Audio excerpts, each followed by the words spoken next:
Welcome to the Breaking 90 podcast, where we talk about all things sustainable fat loss. We take people on 90-day journeys to creating fat loss forever. Thanks for listening. I hope you enjoy the episode. Hello, everybody. Welcome back to the Breaking 90 podcast. I'm your host, Alex Jerrika, with my co-host, Jerrika Rydell, and we are two of the coaches of Breaking 90 Fitness. I hope you enjoyed today's episode. Thanks for being here. Hey, Jerrika. Hey, Alex, what's new? Nothing. I always try to beat you to that. See who I says know. I'm like, I should get to say hey first if you're the one that's going to tell me a story. No, fast on the draw. Yeah. Anyways, what's new in your life? What's new? My dog smashing things around me is new. What's new is this walking treadmill that I got. I know you know it, but I've been loving it. It's I do a lot of sitting, and it's given me an opportunity to add in like 30 to 60-minute walks throughout my day. And they're super slow paced because I'm usually talking to you guys and clients when I'm on it and I'm trying to take notes and things still. But even just walking at like one to 2 miles per hour, it feels great to be in motion and be doing something. So that's been a cool change for me. I love it. I'm secretly wanting one. My birthday, well, I guess by the time this podcast comes out, it's already went by, but no, I've seen the under the table bikes. I've seen a few clients use those. But I haven't actually talked to someone who's had one of the treadmills, so I'm glad you're loving it. I hope it lasts a little while. I've talked to a lot of people that use them, a lot of other online coaches that use them and like them.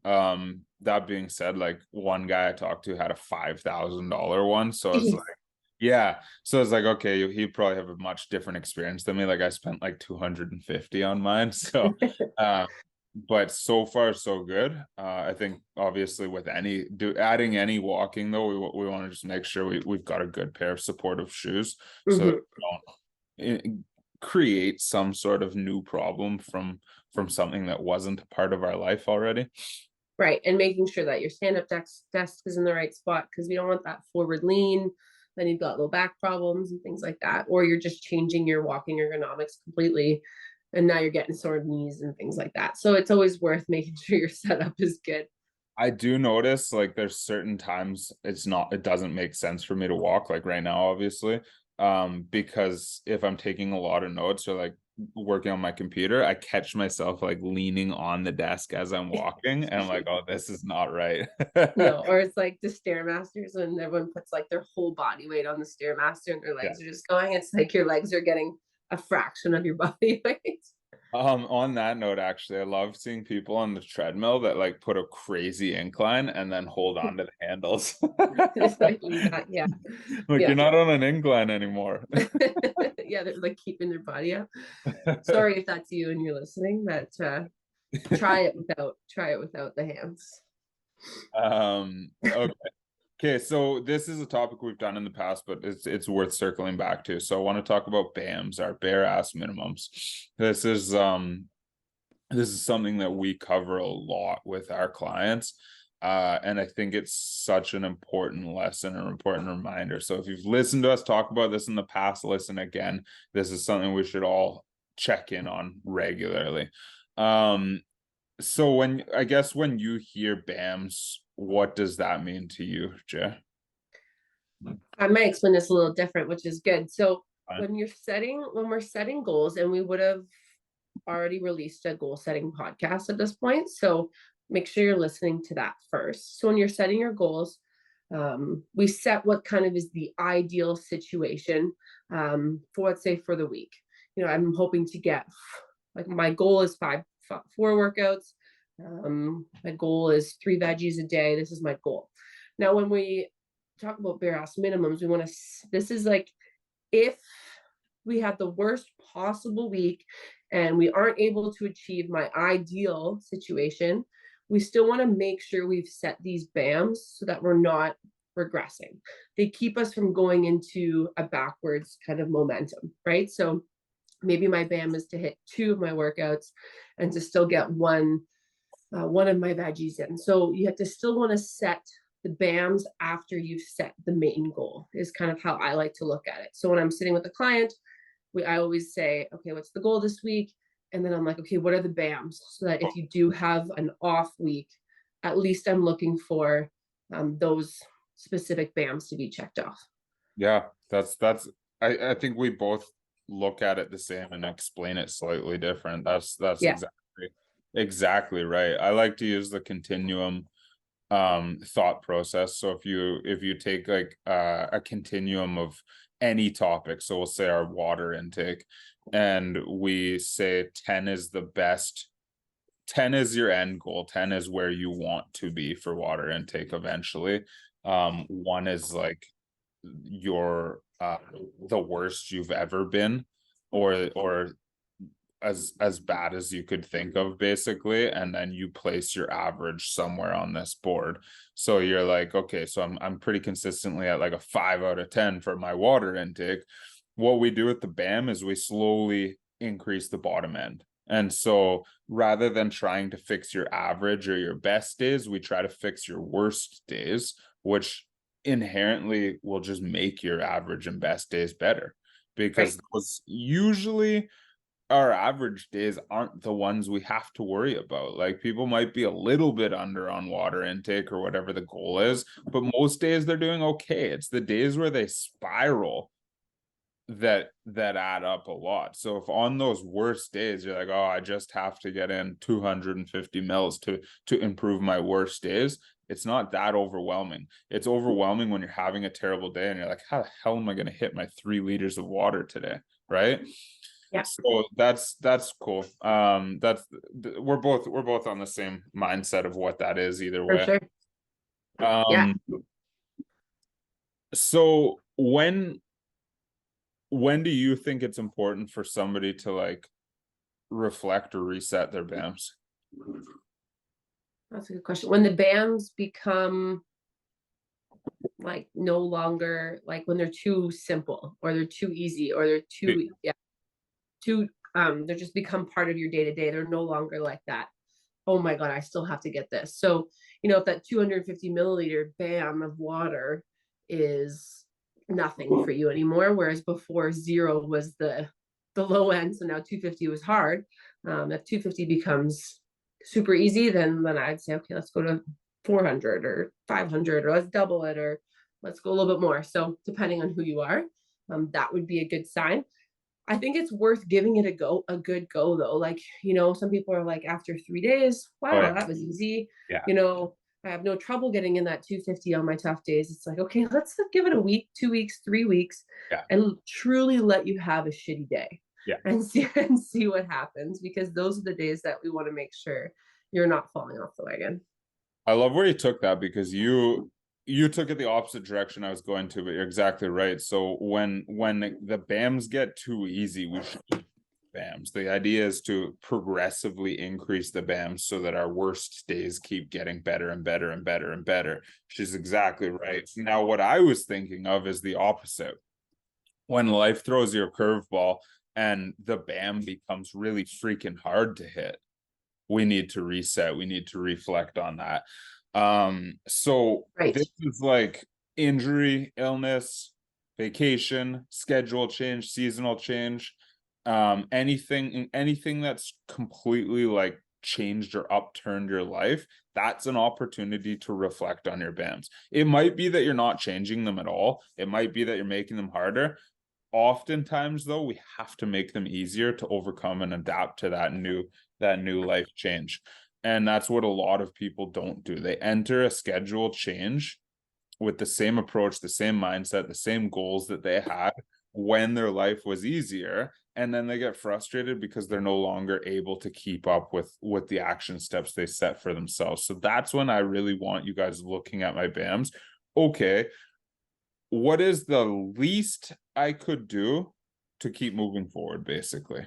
Like, what's the least I could commit to right now to make sure I keep moving forward in some aspect? That's where you're going to reset those BAMs to, and you're going to start the process over and over again, and start rebuilding and improving that BAM until another curveball gets thrown at you, which is going to keep happening and happening. And when these curveballs kind of happen, right? BAMs and minimizing the damages go hand in hand, right? And we kind of associate the two together sometimes when, for example, we are sick for a week, we're barely eating, we're barely moving, and we're setting those BAM maybe hydration goals and a BAM nutrition veggie goal because those are still important when it comes to recovery from an illness. It's just circling back to minimizing the damages, right? Like we're not going to sit there when we're sick and stuff our face with a whole bag of chips because we know that that's not going to get us healthier. Now, if we had half a bag of chips and two, three, or BAM, two veggie goal that we maybe had, at least we're getting in some nutrients to get us a little bit closer to getting better. And this can go in the opposite direction for social events, right? When we're trying to minimize the damages there. But our BAM was to still get our protein in that night and maybe get our hydration in before we go to the event. So they definitely go hand in hand.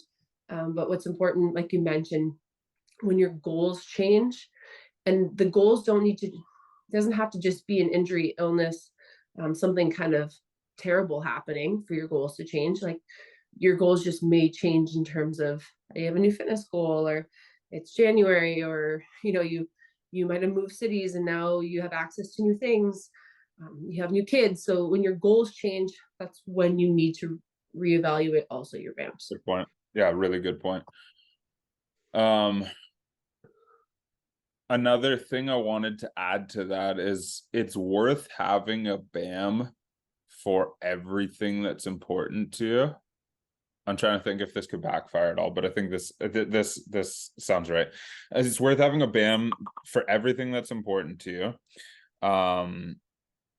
Every part of your health and fitness, and I imagine you could use this in all sorts of your other goals, but we don't want to constantly be trying to improve all of them at the same time, because that's when you're going to get overwhelmed and it's not actually realistic.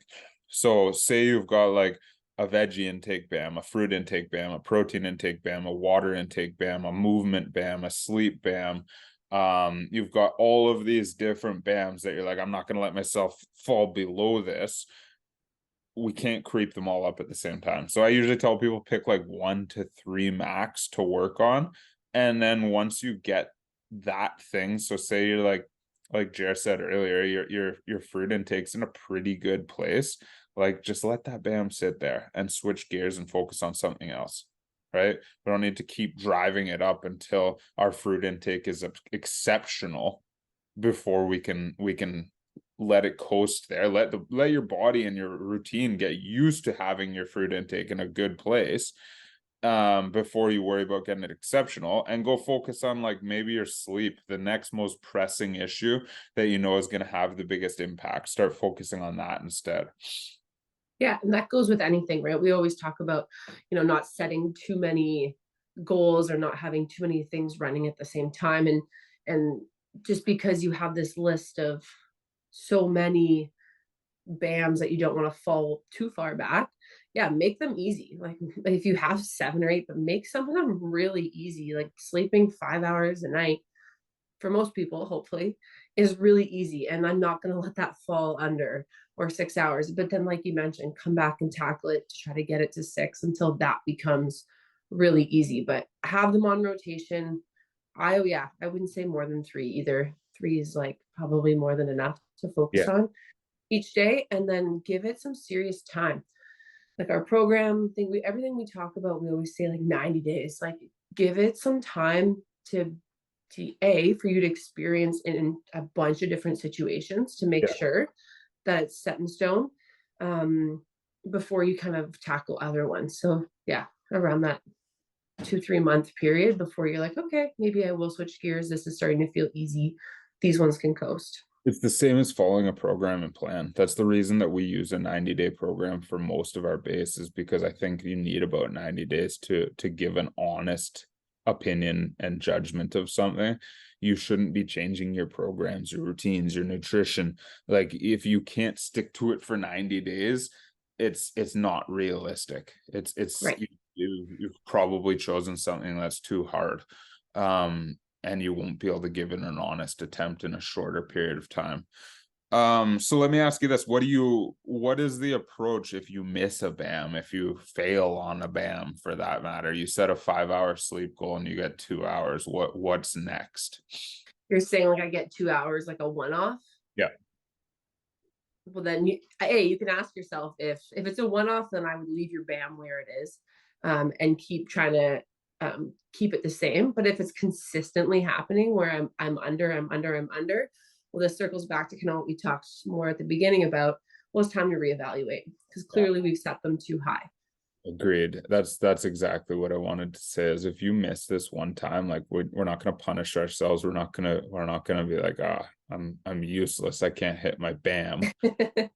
Because it's gonna happen, especially Yeah, like Jer said earlier, like if you've got kids and you've got unpredictable events in your life, there are going to be days you miss your BAM. If it happens one off, reflect on it.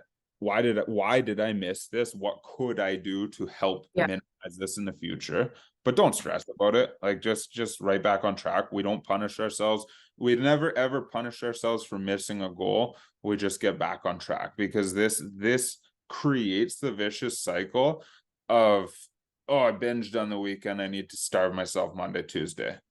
I binged on the weekend. I need to starve myself Monday, Tuesday. You're never gonna win with this mindset. You're never gonna win with the mindset of missing a BAM and then trying to do extra to account for it. It doesn't work. So we just get right back on track. And then, like Jer said, if it becomes a recurring theme, we have to reevaluate. Is this still just as important to me? Or do I need to change my goals, my outcomes, my BAMs, what I want to focus on? right. Yeah. No, absolutely. It's perfect. Oh, love it. I think we've covered everything I wanted to. Is there anything that you wanted to touch on that we didn't mention? I don't think so. I think that this is probably better than our last one. Yeah, we keep getting better with age. Yeah, that's what we'll tell ourselves. I would like to say too that we came up with the term BAMs, but I don't think we did. I think it exists somewhere out there in space. So if you've heard it in other applications, well, we'll keep pretending that we made it Don't up. tell us. Don't tell us, and we're not going to Google it. So we'll leave it at that. One of our clients sent me a message the other day and she was like, look, this person was talking about their BAMs. I was like, yeah, I don't think we made it up. Shit. All of our little terms, like MTD, BAMs. I think I actually did make up minimize the damage. At least Right. the way we use it in health and fitness. Got it. Okay. We'll let you have that one. Thanks. Probably not though. We should get it on a shirt and put a copyright real quick. That's true, actually. That's a great point. The tip I want to leave today is like right in line with this too. So when we talk about to-do lists specifically and daily priorities, it becomes a really overwhelming thing for people. I know a lot of people feel a lot of anxiety as their to-do lists build. I know I do too, and this is the reason that I've started approaching it this way. But the larger my to-do list gets, the more anxiety I feel around that. And I'm a big believer in this saying that action alleviates anxiety, because it's easy to sit with your anxiety and not start to take chipping away at it. Then but we know as we start chipping away at it, the anxiety alleviates, we start to feel better. So instead of sitting with that to-do list with like 30 things on it, what's been really powerful for me is just having a list of 1 to 3 things daily. And you make those the 1 to 3 top priorities I will accomplish. And I say 1 to 3 because you're going to have busy days where it's like, I don't know if I can get 3 things done on my to-do list, right? But there's always something you can do. You can always do one thing. So I think it's important to make this list the night before, when you have the most mental clarity about what you would love to see happen the next day and what's realistic the next day. You just write down the 1 to 3 things you need to accomplish in order for it to be a successful day. And once you accomplish them, you can go back to your list of 400 other things and you can do another thing if you want to. You could do another 10 things if you want to, but chip away that 1 to 3, because then you're actually succeeding in a task and you're accomplishing something rather than doing like 1/5 of a list, which feels like you've failed. It feels like you didn't make any progress. You're completing a full list. 100% nailed it. Anything else is bonus. It's the exact same. It just makes you feel better, and it makes that massive list feel less overwhelming, because then when you sit down with that massive list and you say, which of these 1 to 3 things is most important for me to tackle tomorrow, it's way less overwhelming. Way less. And it's crazy too. Like I think about these long lists and the anxiety and also the paralysis that you experience. You actually end up not doing anything Totally. or maybe one thing. But then in this situation, you're getting 7 to 21 things done every week, maybe more, like at minimum 7, which is more than you would have probably ever gotten just looking at this long list. Agreed. And Yeah. I've taken this even further, and like, you guys don't have to do this. Obviously, this is just the way my brain works, but like, I have my lists staged and ranked. So I've got 5 that funnel into each other. Okay. Of course. And so my bottom list, that daily priorities, is like the most important, and I tackle it. And then if I have extra time, I go to the next list. If I have extra time, I go to the next list. But then each time I reevaluate, I just funnel them down. So the shit that's like not really that important, but it's on your to-do list, it stays way up there on that list that I never even really look at. When it's like, you know how you just have those things that's like, I'd love to paint that door, but it's like, is anything going to matter if you do or don't paint that door? Like, that doesn't need to be taking up your daily headspace on your important list of things to get done. It's such a good point. And it's often when we have those massive lists and they're not ranked in any way, shape, or form that you end up doing those. This I'm very guilty for it. You end up doing those really not important, super simple, Oh yeah, distracting type tasks. because you're Yeah. like, I'd rather paint that door than I would like Do my taxes. do my taxes. Yeah. Yeah, exactly. And then you end Yeah. up paying like a tax penalty because you didn't have Yeah. it on time. Yeah. Awesome. I I hope like it. I hope that resonates with you guys, and I hope this episode resonated with you guys. Important reminder to check in with yourself where you're at and reset those BAMs. Do us a huge favor wherever you're listening to this right now. Take a screenshot and share it to your Instagram story and tag at Breaking90Fitness. It's the way we get more listeners, and it's the reason we keep doing this for you guys. So we appreciate you being here with us on this journey, and hope you have a great day.